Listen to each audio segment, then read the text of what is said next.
Capítulo 9. El casco partido de Boxer tardó mucho en curar. Habían comenzado la reconstrucción del molino al día siguiente de terminarse los festejos de la victoria. Boxer se negó a tomar ni siquiera un día de asueto, e hizo cuestión de honor el no dejar ver que estaba dolorido. Por las noches le admitía reservadamente a Clover que el casco le molestaba mucho. Clover lo curaba con emplastos de hierbas que preparaba mascándolas, y tanto ella como Benjamín pedían a Boxer que trabajara menos. «Los pulmones de un caballo no son eternos», le decía ella, pero Boxer no le hacía caso. Solo le quedaba, dijo, una verdadera ambición: ver el molino bien adelantado, antes de llegar a la edad de retirarse. Al principio, cuando se formularon las leyes de granja animal, se fijaron las siguientes edades para jubilarse: caballos y cerdos a los 12 años, vacas a los 14, perros a los 9, ovejas a los 7 y las gallinas y los gansos a los 5. Se establecieron pensiones generosas para la vejez. Hasta entonces ningún animal se había retirado, pero últimamente la discusión del asunto fue en aumento. Ahora que el campito de detrás de la huerta se había destinado para la cebada, circulaba el rumor que alambrarían un rincón de la pradera larga, convirtiéndolo en campo donde pastarían los animales jubilados. Para caballos, se decía, la pensión sería de 5 libras de maíz por día, y en invierno 15 libras de heno, con una zanahoria o posiblemente una manzana los días de fiesta. Boxer iba a cumplir los 12 años a fines del verano del año siguiente. Mientras tanto, la vida seguía siendo dura. El invierno era tan frío como el anterior, y la comida aún más escasa. Nuevamente fueron reducidas todas las raciones, exceptuando la de los cerdos y la de los perros. «Una igualdad demasiado rígida en las raciones», explicó Skiller, «sería contraria a los principios del animalismo». De cualquier manera, no tuvo dificultad en demostrar a los demás que en realidad no estaban faltos de comida, cualesquiera que fueran las apariencias. Ciertamente fue necesario hacer un reajuste de las raciones. Skiller siempre mencionaba esto como reajuste, nunca como reducción. Pero comparado con los tiempos de Jones, la mejoría era enorme. Leyéndoles las cifras con voz chillona y rápida, les demostró detalladamente que contaban con más avena, más heno y más nabos de los que tenían en los tiempos de Jones, que trabajaban menos horas, que el agua que bebían era de mejor calidad, que vivían más años, que una mayor proporción de criaturas sobrevivía a la infancia y que tenían más paja en sus pesebres y menos pulgas. Los animales creyeron todo lo que dijo. En verdad, Jones y lo que él representaba casi se había borrado de sus memorias. Ellos sabían que la vida era dura y áspera, que muchas veces tenían hambre y frío, y generalmente estaban trabajando cuando no dormían. Pero sin duda alguna, peor había sido en los viejos tiempos. Sentíanse contentos de creerlo así. Además, en aquellos días fueron esclavos y ahora eran libres, y eso representaba mucha diferencia, como Skiller nunca se olvidaba de señalarles. Había muchas bocas más que alimentar. En el otoño las 4 cerdas tuvieron crías simultáneamente, amamantando entre todas 31 cochinillos. Los jóvenes cerdos eran manchados, y como Napoleón era el único berraco en la granja, no fue difícil adivinar su origen paterno. Se anunció que, más adelante, cuando se compraran ladrillos y maderas, se construiría una escuela en el jardín. Mientras tanto, los lechones fueron educados por Napoleón mismo en la cocina de la casa. Hacían su gimnasia en el jardín, y se les disuadía de jugar con los otros animales jóvenes. En esa época también se implantó la regla de que cuando un cerdo y cualquier otro animal se encontraran en el camino, el segundo debía hacerse a un lado, y asimismo que los cerdos de cualquier categoría iban a tener el privilegio de adornarse con cintas en la cola los domingos. La granja tuvo un año bastante próspero, pero aún andaban escasos de dinero. Faltaban por adquirir los ladrillos, la arena y el cemento necesarios para la escuela, e iba a ser preciso ahorrar nuevamente para la maquinaria del molino. Se requería además petróleo para las lámparas y velas para la casa, azúcar para la mesa de Napoleón. Prohibió esto a los otros cerdos, basándose en que los hacía engordar, y todos los enseres corrientes, como herramientas, clavos, hilos, carbón, alambre, hierros y bizcochos para los perros. Una parva de heno y parte de la cosecha de patatas fueron vendidas, y el contrato de venta de huevos se aumentó a 600 por semana, de manera que aquel año las gallinas apenas empollaron suficientes pollitos para mantener las cifras al mismo nivel. Las raciones rebajadas en diciembre fueron disminuidas nuevamente en febrero, y se prohibieron las linternas en los pesebres para economizar petróleo. Pero los cerdos parecían estar bastante a gusto, y en realidad aumentaban de peso. Una tarde, a fines de febrero, un tibio y apetitoso aroma, como jamás habían percibido los animales, llegó al patio, transportado por la brisa y procedente de la casita donde se elaboraba cerveza en los tiempos de Jones, casa que se encontraba más allá de la cocina. Alguien dijo que era el olor de la cebada hirviendo. Los animales husmearon hambrientos y se preguntaron si se les estaba preparando un pienso caliente para la cena, pero no apareció ningún pienso caliente, y el domingo siguiente se anunció que desde ese momento toda la cebada sería reservada para los cerdos. El campo detrás de la huerta ya había sido sembrado con cebada, y pronto se supo que todos los cerdos recibían una ración de una pinta de cerveza por día, y medio galón para el mismo Napoleón, que siempre se le servía en la sopera del juego guardado en la vitrina de cristal. Pero si bien no faltaban penurias por aguantar, en parte estaban compensadas por el hecho de que la vida tenía mayor dignidad que antes. Había más canciones, más discursos, más desfiles. Napoleón ordenó que una vez por semana se hiciera algo denominado demostración espontánea, cuyo objeto era celebrar las luchas y triunfos de la granja animal.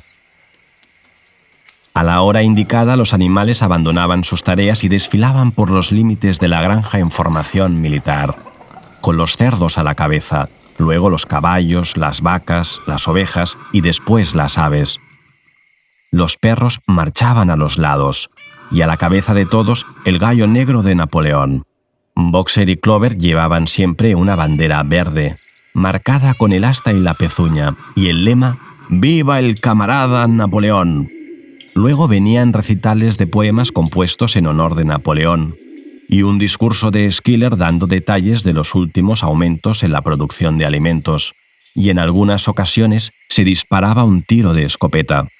Las ovejas eran las más aficionadas a las demostraciones espontáneas, y si alguien se quejaba, como lo hacían a veces algunos animales cuando no habían cerdos ni perros, alegando que se perdía tiempo y se aguantaba un largo plantón a la intemperie, las ovejas lo acallaban infaliblemente con un estentorio «4 patas sí, 2 pies no». Pero a la larga los animales les gustaban esas celebraciones. Resultaba satisfactorio el recuerdo que, después de todo, ellos eran realmente sus propios amos, y que todo el trabajo que efectuaba era en beneficio común. Y así, con las canciones, los desfiles, las listas de cifras de Schiller, el tronar de la escopeta, el cacareo del gallo y el flamear de la bandera, podían olvidar por algún tiempo que sus barrigas estaban poco menos ya que vacías. En abril, Granja Animal fue proclamada república y se hizo necesario elegir un presidente. Había un solo candidato, Napoleón, que resultó elegido por unanimidad. El mismo día se reveló que se descubrieron nuevos documentos, dando más detalles referentes a la complicidad de Snowball con Jones. Según ellos, parecía que Snowball no solo trató de hacer perder la batalla del establo de las vacas mediante una estratagema como habían supuesto los animales, sino que estuvo peleando abiertamente a favor de Jones. En realidad fue él quien dirigió las fuerzas humanas y arremetió en la batalla con las palabras «¡Viva la humanidad!». Las heridas sobre el lomo de Snowball, que varios animales aún recordaban haber visto, fueron infligidas por los dientes de Napoleón. A mediados del verano, Moses, el cuervo, reapareció repentinamente en la granja, tras una ausencia de varios años. No había cambiado nada, continuaba sin hacer trabajo alguno y se expresaba igual que siempre respecto al Monte Azúcar. Solía posarse sobre un poste, batía sus negras alas y hablaba durante horas a cualquiera que quisiera escucharlo. «Allá arriba, camaradas», decía señalando solemnemente el cielo con su pico largo. «Allá arriba, exactamente detrás de esa nube oscura que ustedes pueden ver, allí está situado Monte Azúcar, esa tierra feliz donde nosotros, pobres animales, descansaremos para siempre de nuestras labores». Hasta sostenía haber estado allí en uno de sus vuelos a gran altura y haber visto los campos perennes de trébol y las tartas de semilla de lino y los terrones de azúcar creciendo en los cercados. Muchos de los animales le creían. Actualmente, razonaban ellos, sus vidas no eran más que hambre y trabajo. ¿No resultaba entonces correcto y justo que existiera un mundo mejor en alguna parte? Una cosa difícil de determinar era la actitud de los cerdos hacia Moses. Todos ellos declaraban desdeñosamente que sus cuentos respecto a Monte Azúcar eran mentiras, y sin embargo le permitían permanecer en la granja, sin trabajar, con una pequeña ración de cerveza por día. Después de habérsele curado el casco, Boxer trabajó más que nunca. Ciertamente todos los animales trabajaron como esclavos aquel año. Aparte de las faenas corrientes de la granja y la reconstrucción del molino, estaba la escuela para los cerditos, que se comenzó en marzo. A veces, las largas horas de trabajo con insuficiente comida eran difíciles de aguantar, pero Boxer nunca vaciló. En nada de lo que él decía o hacía se exteriorizaba señal alguna de que su fuerza ya no fuese la de antes. Únicamente su aspecto estaba un poco cambiado. Su pelaje era menos brillante y sus ancas parecían haberse contraído. Los demás decían que Boxer se restablecería cuando apareciera el pasto de primavera, pero llegó la primavera y Boxer no engordó. A veces, en la ladera que lleva hacia la cima de la cantera, cuando esforzaba sus músculos tensos por el peso de alguna piedra enorme, parecía que nada lo mantenía en pie excepto su voluntad de continuar. En estos momentos se adivinaba que sus labios pronunciaban las palabras «trabajaré más fuerte», porque voz no le quedaba. Nuevamente Clover y Benjamín le advirtieron que cuidara su salud, pero Boxer no prestó atención. Su 12º cumpleaños se aproximaba. No le importaba lo que le sucediera, con tal de que se hubiera acumulado una buena cantidad de piedras antes que él se jubilara. Un día de verano, al anochecer, se difundió rápidamente por la granja el rumor de que algo le había sucedido a Boxer. Se había ido solo para arrastrar un montón de piedras hasta el molino, y en efecto, el rumor era cierto. Unos minutos después, 2 palomas llegaron a todo volar con la noticia: «Boxer se ha caído. Está tendido de costado y no se puede levantar». Aproximadamente la mitad de los animales de la granja salieron corriendo hacia la loma donde estaba el molino. Allí yacía Boxer, entre las varas del carro, el pescuezo estirado, sin poder levantar la cabeza. Tenía los ojos vidriosos y sus flancos estaban cubiertos de sudor. Un hilillo de sangre le salía por la boca. Clover cayó de rodillas a su lado. «¡Boxer!», gritó. «¿Cómo estás?». «Es mi pulmón», dijo Boxer con voz débil. «No importa. Yo creo que podrían terminar el molino sin mí. Hay una buena cantidad de piedra acumulada. De cualquier manera, solo me quedaba un mes más. A decir verdad, estaba esperando la jubilación, y como también Benjamín se está poniendo viejo, tal vez le permitan retirarse al mismo tiempo y así seremos compañeros». «Debemos obtener ayuda inmediatamente», reclamó Clover. Que corra alguien a comunicarle a Skiller lo que ha sucedido. Todos los animales corrieron inmediatamente hacia la casa para darle la noticia a Skiller. Solamente se quedaron Clover y Benjamín, que se acostó al lado de Boxer y sin decir palabra, espantaba las moscas con su larga cola. Al cuarto de hora apareció Skiller alarmado y lleno de interés. Dijo que el camarada Napoleón, enterado con la mayor aflicción de esta desgracia que había sufrido uno de los más leales trabajadores de la granja, estaba realizando gestiones para enviar a Boxer a un hospital de Willingdon para su tratamiento. Los animales se sintieron un poco intranquilos al oír esto. Exceptuando a Molly y Snowball, ningún otro animal había salido jamás de la granja, y no les agradaba la idea de dejar a su camarada enfermo en manos de seres humanos. Sin embargo, Skiller los convenció fácilmente de que el veterinario de Willingdon podía tratar el caso de Boxer más satisfactoriamente que en la granja. Y media hora después, cuando Boxer se repuso un poco, lo levantaron trabajosamente, y así logró volver renqueando hasta su establo, donde Clover y Benjamín le habían preparado rápidamente una muy amplia y confortable cama de paja. Durante los 2 días siguientes, Boxer permaneció en su establo.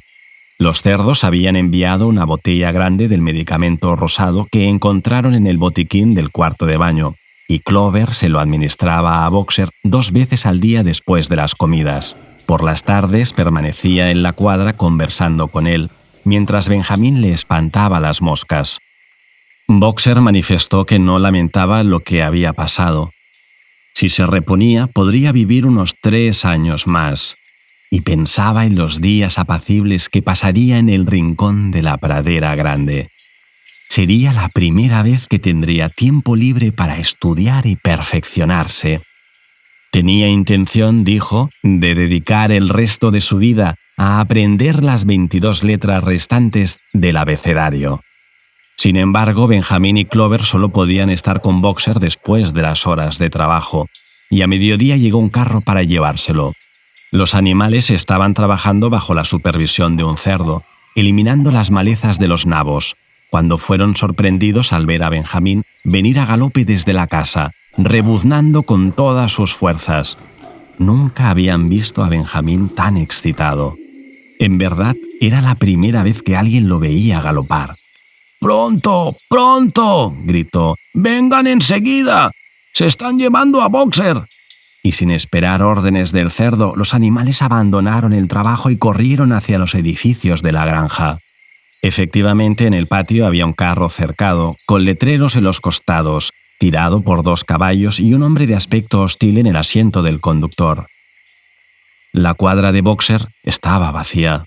Los animales se agolparon junto al carro. «¡Adiós, Boxer!», gritaron a coro. «¡Adiós!». «¡Idiotas! ¡Idiotas!», exclamó Benjamín, saltando alrededor de ellos y pateando el suelo con sus cascos menudos. «¡Idiotas! ¿No veis lo que está escrito en los letreros de ese carro?». Aquello apaciguó a los animales y se hizo el silencio. Muriel comenzó a deletrear las palabras, pero Benjamín la empujó a un lado y en medio de un silencio sepulcral leyó: «Alfredo Simons, matarife de caballos y fabricante de cola. Willingdon, comerciante en cueros y harina de huesos. Se suministran perreras». ¿No entienden lo que significa eso? Lo llevan al descuartizador. Los animales lanzaron un grito de horror. En ese momento el conductor fustigó a los caballos y el carro salió del patio a un trote ligero. Todos los animales lo siguieron, gritando. Clover se adelantó. El carro comenzó a tomar velocidad. Clover intentó galopar, pero sus pesadas patas solo alcanzaron el medio galope. «¡Boxer!», gritó ella. «¡Boxer! ¡Boxer!». En ese momento, como si hubiera oído el alboroto, la cara de Boxer, con la franja blanca en el hocico, apareció por la ventanilla trasera del carro. «¡Boxer!», gritó Clover con terrible voz. «¡Boxer! ¡Sal de ahí! ¡Sal pronto! ¡Te llevan hacia la muerte!». Todos los animales se pusieron a gritar: ¡Sal de ahí, Boxer! ¡Sal de ahí! Pero el carro ya había tomado velocidad y se alejaba de ellos. No se supo si Boxer entendió lo que dijo Clover, pero un instante después su cara desapareció de la ventanilla y se sintió el ruido de un patear de cascos dentro del carro. Estaba tratando de abrirse camino a patadas. En otros tiempos, unas cuantas coces de los cascos de Boxer hubieran hecho trizas el carro, pero desgraciadamente su fuerza lo había abandonado. Y al poco tiempo, el ruido de cascos se hizo más débil y se extinguió. En su desesperación, los animales comenzaron a apalear a los 2 caballos que tiraban del carro para que se detuvieran. «¡Camaradas! ¡Camaradas!», gritaron. «¡No llevéis a vuestro propio hermano hacia la muerte!». Pero las estúpidas bestias, demasiado ignorantes para darse cuenta de lo que ocurría, echaron atrás las orejas y aceleraron el trote. La cara de Boxer no volvió a aparecer por la ventanilla. Era demasiado tarde cuando a alguien se le ocurrió adelantarse para cerrar el portón. En un instante el carro salió y desapareció por el camino. Boxer no fue visto más. 3 días después se anunció que había muerto en el hospital de Willingdon, no obstante recibir toda la atención que se podía dispensar a un caballo. Skiller anunció la noticia a los demás. Él había estado presente, dijo, durante las últimas horas de Boxer. «Fue la escena más conmovedora que jamás haya visto», expresó Skiller, levantando la pata para enjugar una lágrima. «Estuve hasta al lado de su cama hasta el último instante, y al final, casi demasiado débil para hablar, me susurró que su único pesar era morir antes de haberse terminado el molino». «Adelante, camaradas», murmuró. «Adelante en nombre de la rebelión. Viva Granja Animal. Viva el camarada Napoleón. Napoleón siempre tiene razón». «Esas fueron sus últimas palabras, camaradas». Aquí el porte de Skiller cambió repentinamente. Permaneció callado un instante y sus ojillos lanzaron miradas de desconfianza de un lado a otro antes de continuar. «Había llegado a su conocimiento», dijo, «que un rumor disparatado y malicioso circuló cuando se llevaron a Boxer. Algunos animales notaron que el carro que trasladó a Boxer llevaba la inscripción «Matarife de caballos» y sacaron precipitadamente la conclusión de que ese era en realidad el destino de Boxer. «Resultaba casi increíble», dijo Skiller, «que un animal pudiera ser tan estúpido». «Seguramente», gritó indignado, agitando la cola y saltando de lado a lado, «seguramente ellos conocían a su querido líder, camarada Napoleón, mejor que nadie». Pero la explicación en verdad era muy sencilla. El carro fue anteriormente propiedad del descuartizador y había sido comprado por el veterinario, que aún no había borrado el nombre anterior. Así fue como nació el error. Los animales quedaron muy aliviados al escuchar esto, y cuando Skiller continuó dándoles más detalles gráficos del lecho de muerte de Boxer, la admirable atención que recibió y las costosas medicinas que abonara Napoleón sin fijarse en el precio, sus últimas dudas desaparecieron, y el pesar que sintieron por la muerte de su camarada fue mitigado por la idea de que al menos había muerto feliz. Napoleón mismo apareció en la reunión del domingo siguiente y pronunció una breve oración fúnebre a la memoria de Boxer. No era posible traer de vuelta los restos de su llorado camarada para ser enterrados en la granja, pero había ordenado que se confeccionara una gran corona con laurel del jardín de la casa para ser colocada sobre la tumba de Boxer. Y pasados unos días, los cerdos pensaban realizar un banquete conmemorativo en su honor. Napoleón finalizó su discurso recordándoles los 2 lemas favoritos de Boxer: «Trabajaré más fuerte» y «El camarada Napoleón tiene siempre razón». Lemas, dijo, que todo animal haría bien en adoptar para sí mismo. El día fijado para el banquete, el carro de un almacenista vino desde Willingdon, y descargó un gran cajón de madera. Esa noche se oyó el ruido de cantos bullangueros, seguidos por algo que parecía una violenta disputa, y terminó a eso de las 11, con un tremendo estrépito de vidrios rotos. Nadie se movió en la casa antes del mediodía siguiente, y se corrió la voz de que los cerdos se habían agenciado dinero para comprar otro cajón de whisky.